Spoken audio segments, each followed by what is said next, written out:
Olha, e o Flamengo, hein? Voltou do Mundial, teve um papel digno, perdeu lá para o Bayern de Munique, caiu nas oitavas. E aí desembarcou no Brasil com um sopro, uma faísca, alguma coisa de crise, por incrível que pareça. Flamengo que está indo bem, tem dinheiro, tem elenco, está líder do Campeonato Brasileiro, mas tudo começou com a contratação cancelada do Flamengo, ia fazer do jogador Mickey, e aí não vai, que era o cara da segunda divisão lá do campeonato do futebol inglês, e aí pegou mal essa possível contratação, foi cancelada, e aí o Boto agora parece enfraquecido e pode deixar o clube. Tem reportagem na sua tela aí sobre o assunto.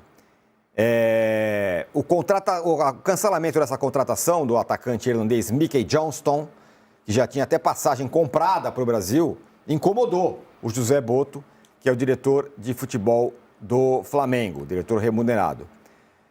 Reportagem do Bruno Andrade e também do André Hernan aqui no UOL aponta que o clube e o diretor refletem sobre uma possível rescisão de contrato, mas o BAP também se incomodou com algumas decisões do departamento de futebol, enquanto o Boto está decepcionando com a forte influência externa nos bastidores do Flamengo. Agora, o Rodrigo, que coisa, hein? Estava tudo muito bem. O Flamengo é o líder do Campeonato Brasileiro, está classificado na Libertadores, está na Copa do Brasil, fez um Mundial que todo mundo achou digno, caiu lá para o Bayern.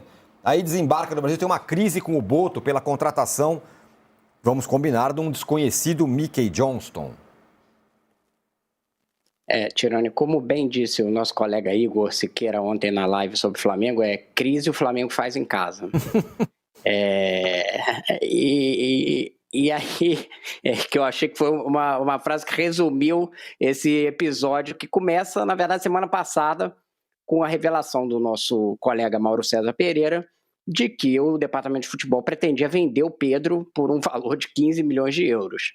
E isso aí já é a primeira fagulha, e aí a própria cúpula caiu muito mal isso no conselho diretor, porque como funciona? O Boto é o diretor profissional do futebol e por cima tem um conselho diretor com o presidente, o BAP e outros membros que são quem dão as diretrizes aí do futebol. Eles acharam que era completamente estapafúrdia essa ideia de vender o Pedro por 15 milhões de euros, né? Que foi ventilado pelo próprio departamento de futebol para o Mauro. Então, esse já é a primeira rusga. Aí, na sequência, tem essa contratação desse irlandês Mike Johnston, que era da segunda divisão da Premiership, né? E que é cancelada depois. A justificativa oficial foi que o departamento médico indicou que ele não conseguiria jogar muito mais do que determinados minutos, aí o Flamengo entendeu que não fazia sentido ter um jogador desse que não pudesse jogar a temporada inteira. Mas a verdade é que também teve um peso da repercussão na torcida, que ficou revoltada com a contratação de um jogador que tinha 3 gols na segunda divisão inglesa. E é meio estranho também o Flamengo procurar jogador na Premiership, que é uma liga inflacionada de valores, né, porque tem dinheiro da Premier League, para procurar um ponta, sendo que tem o mercado sul-americano aqui, o próprio mercado brasileiro, né? 6 milhões de euros não é uma aposta, né? É quanto o Corinthians pagou, sei lá, no Garro. Então, tem que ter um parâmetro do que é aposta e o que é um jogador para chegar pronto. E depois disso foram descobrindo outras questões. Hoje a gente está publicando aqui outras coisas que tem problemas aí. O conselho diretor, ou seja, a cúpula, entende que tem que ter um substituto para o Gerson, o Boto acha que não precisa, que basta contratar os jogadores que ele já estava prevendo, que era um ponta e um meia, e que vai se resolver. Tem uma saída de um garoto da base, o Vitor Hugo, que já jogou 100 jogos pelo Flamengo, que foi cedido numa parceria para o Famalicão por 50%, sem o Flamengo receber nada.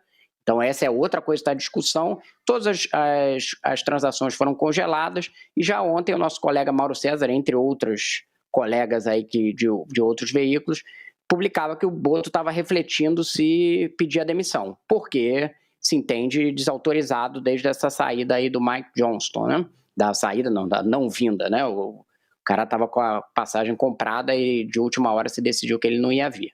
Então tem claramente uma divergência, uma falta de sintonia entre o que pensa a diretoria do clube, eu digo cúpula do clube, e o que pensa o departamento de futebol na figura do José Boto, que foi contratado para ter uma autonomia, mas com vetos eventuais. Então é uma fricção, não sei se vai sobreviver esse departamento de futebol, do jeito que está posto, com esse diretor.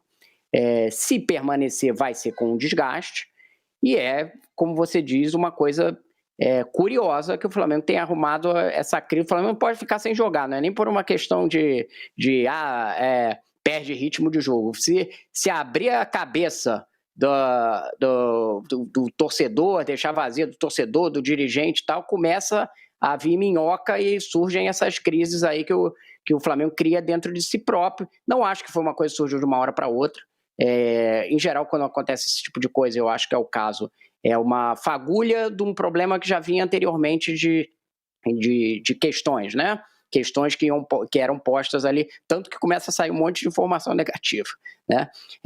Provavelmente a verdade não está nem numa ponta de que o Boto só comete erros, nem de que ele é perfeito e deveria ter autonomia, está no meio aí, mas fato é que tem uma tensão forte e fica sob questionamento e uma coisa que está em dúvida, eu estava até conversando ontem com o Mauro César, que a gente ainda não consegue entender exatamente qual é a posição do Felipe Luiz no meio dessa história.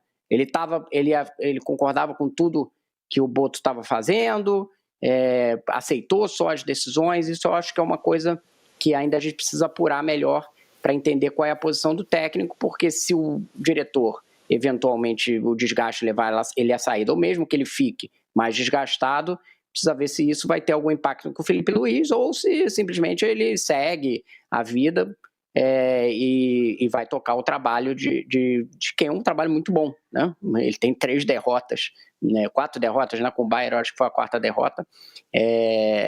Então, realmente só no Flamengo para você explicar um clube que tem 4 derrotas e um técnico que tem 4 derrotas, que ainda só perdeu essa competição do Mundial para o Bayern, e o clube está em crise. As informações dizem que o Felipe Luiz e o Boto se dão muito bem, né? Que são próximos e tudo mais. Essa é uma questão nesse bolo todo. Agora, Danilo, a gente vai falar do Palmeiras daqui a pouco, mas é só a título de comparação. Talvez essa seja uma grande diferença entre, para mim, o que eu tenho falado, os 2 times espanhóis, o Real Madrid e o Barcelona brasileiros, fazendo uma comparação com o que eu tenho falado há algum tempo, né? Esses 2 times dominam o futebol brasileiro há 10 anos, pelo menos, um pouco menos, e com um ou outro que ganha aqui e ali, mas esses 2 são os que estão aí léguas de distância de todos os outros. E aí talvez uma diferença entre eles é exatamente essa. O Palmeiras acaba de ser eliminado, tem contestações com relação ao trabalho do Abel por parte da torcida, mas isso não parece que é imune às coisas lá dentro. E no Flamengo é exatamente o contrário. O Flamengo faz uma campanha considerada que legal, é líder do Campeonato Brasileiro e surge uma crise, como disse o Rodrigo, crise o Flamengo faz em casa. Talvez